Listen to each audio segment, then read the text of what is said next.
Жамбыл облысы, Талас ауданы, Қаратау қаласы, Ш.Уалиханов атындағы орта мектебінің математика пәнінің мұғалімі Қадырбаева Айнур Бегманқызы. Бүгінгі сабағымыздың тақырыбы алгебралық бөлшектерді көбейту және бөлу. Осы сабаққа қойылып отырған оқу мақсаты алгебралық бөлшектерді көбейту және бөлуді орындау. Бағалау критерийлері: бөлшектерді қысқартады, орта көбейткішті жақша сыртына шығарады, қысқаша көбейту формуласын қолдану арқылы өрнекті ықшамдайды. Алгебралық бөлшектерді көбейту үшін алдымен жай бөлшектің негізгі қасиетін еске түсірейік. Кім айтады? Бөлшектің негізгі қасиеті: бөлшектің алымында бөлімінде бірдей санға бөлсек немесе көбейтсек, бөлшектің мәні өзгермейді. Жарайсың, Нұрхан. Мен сіздерге бұл тақырыпты үйден оқып келген болатын, иә? Ал енді келесі сұрақ сіздерге осы тақырып бойынша. Алгебралық бөлшек дегеніміз не? Кім айтады? Алгебралық бөлшектеп А-ның Б-ға қатынас түріндегі өрнекті айтамыз. Мұндағы А және Б көпмүшелер. Өте жақсы, Аружан. Негізгі сұрақ: алгебралық бөлшекті қалай көбейтеді екенбіз? Қайрат? Қайда ғой? Алымдарының көбейтіндісін алымына, бөлімдердің көбейтіндісін бөліміне жазамыз, және де мүмкін болған жағдайда қысқартамыз. Өте жақсы.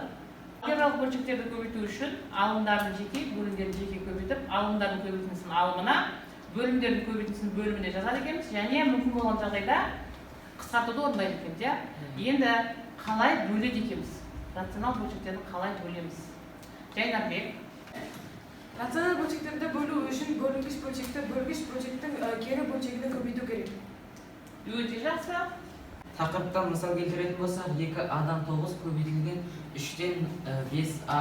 Бұл жерде қысқартатын жағдайларды қысқартып аламыз. Бұл жерде 2А мен 5А-ның алары қысқарып кетеді, және 3 пен 9, мына жерде 3 бір қалады. Енді көбейту амалдарын орындаймыз. 2-ге 1-ді көбейтеміз. 2, 3-ке 5-ді көбейтеміз, 15. Егер де бұрыс бөлшек болып қалған жағдайда оны аралас санға айналдырамыз. Алгебралық бөлшектерді бөлуге мысал келтіреміз. Бұл жерде бөлінгіш бөлшекті ешқандай өзгеріссіз қалдырамыз. Ал бөлгіш бөлшектің орнын ауыстырамыз. Көбейту. Бұл жерде қысқаратын жағдайларды қысқартамыз.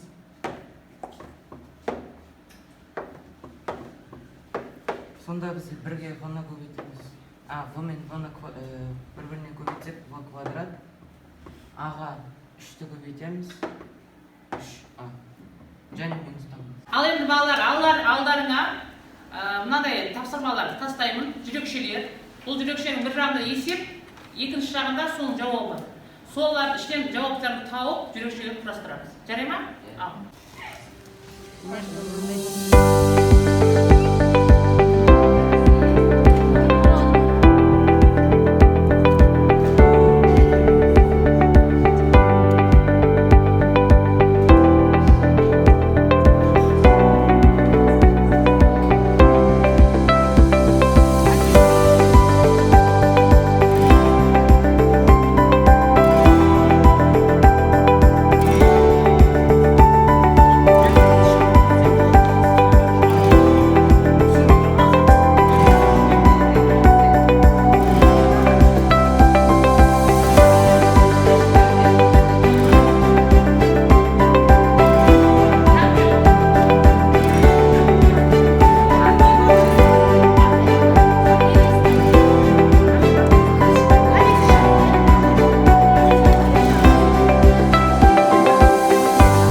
осымен жүрекшені қолымызға алып, жақсы тілектерімізбен сабағымызды аяқтайық. Маған бүгінгі сабақ қатты қызық болды. Осындай сабақ бола берсін. Рахмет. Маған да біздің топ үшін сабақ қызық болды. Рахмет. Бүгінгі сабақ маған толығымен қызық болды. Есептерде түсінікті болды. Өте жақсы. Мен қазір сендердің тілектеріңді тыңдап, мына жерде жүрекшелердегі есептердің бәрін көріп шықтым, өте дұрыс орындалды. Осымен сабағымыз аяқталды. Тақырыптың түсінікті болғанына қуаныштымын. Сау болыңдар.